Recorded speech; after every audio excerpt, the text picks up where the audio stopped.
In terms of the basketball, in a league where everybody is looking for floor spacing, for stretching the floor, the Spurs have shrunk it like nobody else in the league. LaMarcus Aldridge was #1 in the league last season in mid-range field goals. DeRozan led the East in mid-range attempts. How does this work just from a basketball point of view? I think DeRozan fits perfectly there. And not only that, I think he's Pop's kind of player. I think he's a San Antonio kind of player. They run a lot of pin downs. They run cross screens. They put it in the post. They run split action. They got backdoor cuts. They really, play a half-court offense, and they play it to perfection. And, by the way, defensively, they're long. They have length.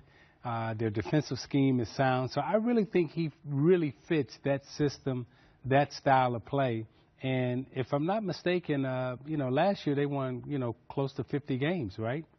So this is a good basketball team. 47. 47. Yeah. Close to 50. It is right? close. No, you're right. Yeah, so they won. This is a good basketball team that he's joining. And that was without Kawhi Leonard. 9 games. So, right. yeah. So now you add a DeRozan, who is an improvement because you didn't have Kawhi. So you're probably going to be a much better team than you were last year. Presumably an improvement over someone who's not playing. Yes. Right? Yes. Yeah. An all-star who is on the floor is better than the all-star who's not only not on the bench but somewhere else altogether. Well, what do you think? No, I like this team, and I think they're kind of, sort of under the radar here. People are saying they may not make the playoffs. I think they're in the playoffs. You have Gregg Popovich, that culture, 2 all-stars, DeRozan, and Aldridge. I think they can coexist. They shoot mid-range, but it's kind of how they shoot their mid-range. Aldridge, a lot of them are out of the post. Of course, DeRozan, a lot off the dribble. He's improved as a three-point shooter as well.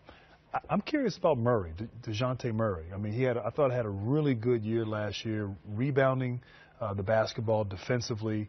I think if he can continue to improve, I like this team, and I like this addition, and I think DeRozan will continue his stellar play on the offensive end. He hasn't been historically great in the playoffs. His production's dropped a little bit in the postseason from the regular season.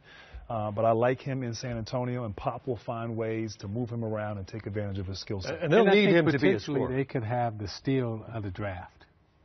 When I look at the draft pick, Lonnie Walker. Lonnie Walker from Miami, yeah. His athleticism, his understanding of the game, his intellect.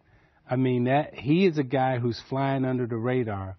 But don't be surprised if a guy like him is in a running for Rookie of the Year because he's that talented. Interesting. And they need what he does so badly. He's a live wire offensively, and they're going to need that. I think the thing that was the most pronounced about their team last year, January 30th, they're 34-19. They're 3rd in the Western Conference. Yeah. And then they go 13-16 the rest of the way, and almost all of that erosion was on the defensive side of the ball. Well, at that time, that's when all of the Kawhi thing is starting to spiral out of control, and there's all this innuendo and who said this and who said that, and they lost trust and faith in what they were doing. So I think just getting a fresh start, bringing a player like DeMar into the mix, and again, just as Danny Green's significant for Toronto, Jakob Poeltl is not a throwaway piece for San Antonio. No, not at all. Not at all. He will be really meaningful for them because he can run a lot of the offense that Pop likes to run as well. I think you'll see this team go back to playing more like they did in the 13-14 finals when Bud was running the offense and it was bodies and ball. You're going to see a lot more movement in their offense, and they'll take advantage of more of DeRozan's ability to slash and maybe put him in less positions of needing to jack a 3 at the end of a shot clock. Now, again, that Toronto team was fantastic, and offensively they were really good, but they were actually thrilled that they were able to get DeMar just to take the 3 he was supposed to take. Right. Don't even worry about making it. Right? Just take and that he didn't one. shoot it at a high percentage. He just took more.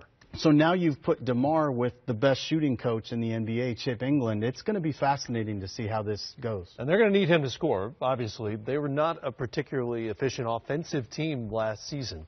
It'll be really interesting to see what happens. Let's hear Gregg Popovich's thoughts on his 18-19 team.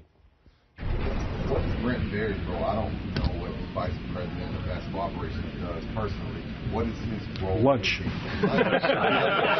He goes to lunch. He brings me coffee. No, I don't do that. Brent, he's going to be a liaison in a lot of ways between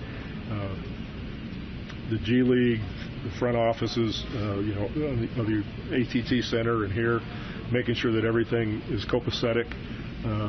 But what we'll value even more than that is his incisive nature to the game. He's really intelligent, as we all know, but he really understands people, and I think he's going to be a great judge of talent. And I'm going to, depend on him for that, as will RC. He's got a great sense of humor, so it'll be fun having him around. And, with all that, he's going to become a very valuable part of what we do. Good to see Monty get back on the sidelines. Brett. Oh, yeah. Brett was looking for another assistant, and Monty was the obvious choice, and he was pretty hungry. He's in all our coaches' meetings all year long, and he just wanted to get back in the saddle for sure. So it's a great fit for him to be in Philly with Brett. At this coaches' retreat, did Manu come up with the idea that's going to save the whole franchise and turn everything around? I think so. He wanted to know, I think, no less than 14 things that I do, and he wanted to know why I did them. But he thought they were baloney the whole time he was there. He was too respectful to say anything. So now he's just... So the whole thing is going to change. So, no, he was a great addition because he was smart enough to listen in the beginning. It's like a new job in a way. You listen and you figure out the lay of the land, and he did that. And then as it went along, and we got to dinner on the first day, he started to open up, and by the second, third, fourth day, he was right in the middle of arguing about everything. So it was great to have him because his insights are so good. Send Boris a bottle of wine when he's retired? Yeah, Boris, I'm expecting him to come back when he runs out of money paying for that. when he can't pay for that boat anymore, he's going to want to come back. I'm just happy he could retire so he can finally relax. Exactly. He's been relaxed for a long time.